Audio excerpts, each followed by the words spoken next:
بسم الله الرحمن الرحيم. أخي الكريم، أختي الكريمة، أنت تتصل بالجوال وتقول السلام عليكم. أين تذهب هذه الكلمة وجوالك بلا أسلاك؟ إنها ذبذبات تتطاير في الهواء.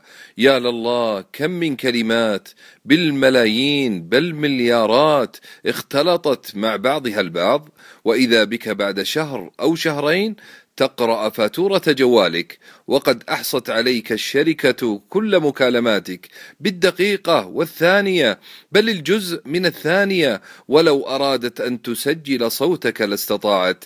فإذا كانت تلك شركة الاتصالات المخلوقة، فكيف الذي خلقها سبحانه؟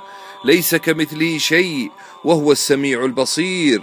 تسجد ويسجد معك الملايين، فتدعو فيسمعك سبحانه ووعدك بالإجابة.